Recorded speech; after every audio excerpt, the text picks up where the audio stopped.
কাল তো ভোটের রেজাল্ট, কিন্তু আমার আঙুল থেকে এই নীল দাগটা এখনো ওঠেনি। তোমাদেরও নিশ্চয়ই এখনো পুরোপুরি উঠে যায়নি, কিন্তু কখনো ভেবেছো এই নীল দাগ এত সহজে কেন ওঠে না? আর ভোট দেওয়ার পর এই দাগ দেওয়াই বা কেন হয়? আর জানো কি বিশ্বের মধ্যে প্রথম এই বিশেষ ভোটের কালি ব্যবহারের প্রথা শুরু হয়েছিল কোন দেশে?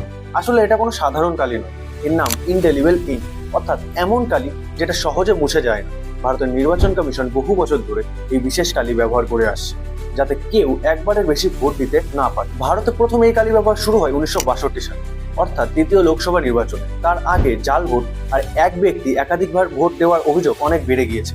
তখন নির্বাচন কমিশন এর সমাধান খুঁজতে বিজ্ঞানীদের সাহায্য নেয়। ভারতের ন্যাশনাল ফিজিক্যাল ল্যাবরেটরি অর্থাৎ এনপিএল এর বিজ্ঞানীরা বিশেষ এই কালি তৈরি করেন, যার প্রধান উপাদান হলো সিলভার নাইট্রেট। এই সিলভার নাইট্রেট শুধু ত্বকের উপর রং লাগায় না, বরং এই নখের আশপাশের মৃত কোষের সঙ্গে রাসায়নিক বিক্রিয়া করে স্থায়ী দাগ তৈরি করে। তাই সাবান, জল, স্যানিটাইজার এমনকি বারবার ঘষলেও এটা সঙ্গে সঙ্গে ওঠে না। এর মূল উদ্দেশ্য একটাই, একজন ভোটার যেন একাধিকবার ভোট দিতে না পারে। মানে ছোট্ট নীল দাগটাই গণতন্ত্রের এক শক্তিশালী পাহারাদার।